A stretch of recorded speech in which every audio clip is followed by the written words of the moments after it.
판사님이 와가지고 이혼해 계속 이혼해 판사님이 되게 특이해. 판사님 그러지 마시고 내가 싹싹 빌어가지고 부부상담이랑 가사조사 제발 해달라고. 그래서 이혼 안 했잖아.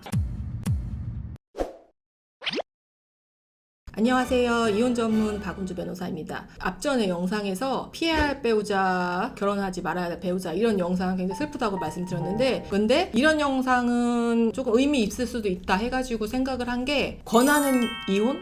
말리는 이혼. 이혼 상담을 워낙 많이 하다 보니까 이혼을 하시라고 권해드리는 경우도 많지만 이혼하지 않으시면 안 돼요. 한 번만 더 생각해 보시면 안 돼요 라고 하는 분들 되게 많거든요. 사실은 내가 누구의 삶에 관여할 수 없잖아요. 내가 이혼을 하십시오 라고 해서 그 사람의 그 이후의 인생을 책임질 수 없듯이 본인이 결정해야 되는 몫이라서 제가 그건 되게 조심스럽긴 하지만, 했으면 좋겠어요 안 했으면 좋겠어요 이런 얘기들은 간혹 하는 사건들이 있어요. 절대로 권하는 이혼이 제가 폭력하고 폭언이거든요. 폭력은 당연한 거고요. 폭언 같은 거 있잖아요. 상대방에 대한 무시, 부당한 대우 이런 것들 한두 번 일어나서 오는 게 아니고 지속적으로 일상생활에서 깔려 있는 경우가 되게 많거든요. 배우자라는 사람은 나랑 가장 동등한 위치에서 봐야 되는 거고, 존중하고 배려해 줄 사람인데 아무렇지도 않게 폭언, 욕설, 무시 이런 걸 하는 거예요. 그런 게 단연간 이어져온 사건들이 굉장히 많아요. 그러면은 오신 분들도 자존감이 굉장히 낮은 상태고, 어쩌면은 포기 상태? 내가 그렇게 대우를 받아야 된다고 생각하는 분들도 많아요. 그래서 그런 분들이 이제 오면은 이혼을 하셨으면 좋겠고요. 권해,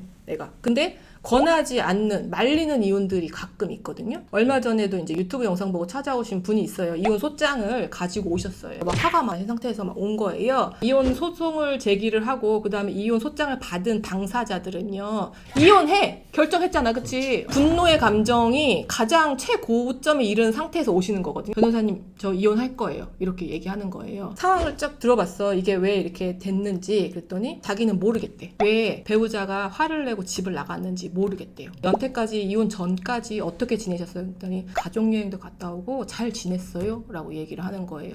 근데 왜 이혼을 하고 싶냐 그랬더니, 작은 다툼에서 시작이 됐고 그 갈등이 우리 엄마 아빠 욕까지 하고 우리 엄마 아빠한테 전화해가지고 예의 없이 군 거에 이제 굉장히 화가 난 상태여서 더 이상 못 살겠다 이렇게 해서 온 거예요. 근데 내가 딱 보니까 애가 셋이야.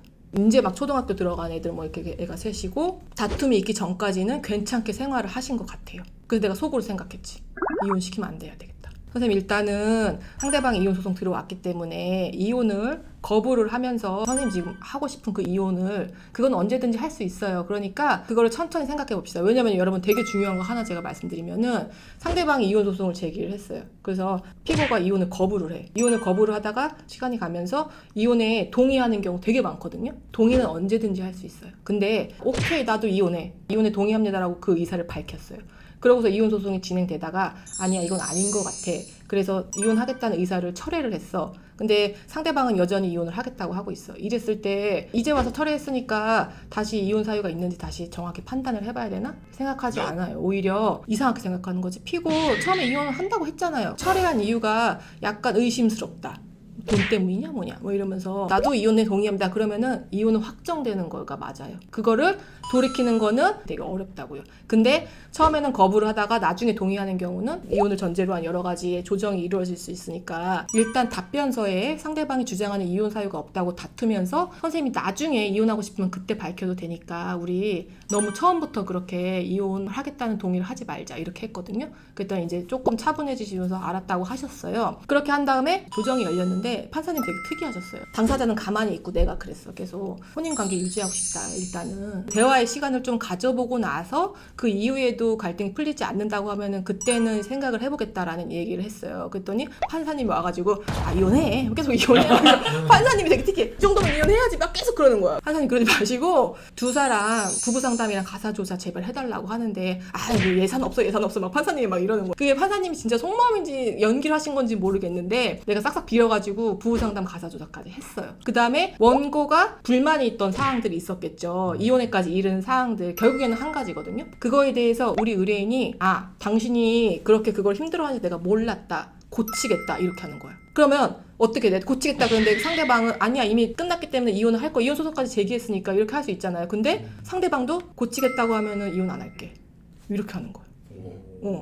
감이 제대로 맞으셨네요. 그래서요, 우리가 이혼 조정을 어떻게 했냐면요. 제가 일전 영상에서 하나 말씀을 드렸는데, 이혼하지 않는 조정을 했어요. 대신에 상대방이 불만을 삼았던 거에 대해서 우리가 노력하겠다고 한 부분이 있잖아요. 그 부분에 대해서 명시를 하고, 그 부분이 지켜지지 않는다고 하면은 나중에 이혼에 수월하게 할 수 있도록 사항들로 적어놨죠. 그래서 이혼 안 했잖아. 당사자는 아직 잘 모를 것 같아. 내가 왜 그랬냐면은 애가 셋이라고 했잖아요. 근데 얘기를 들어보니까 엄마 아빠의 그 가사나 양육의 분담이 되게 잘 돼 있는 가정이었어요.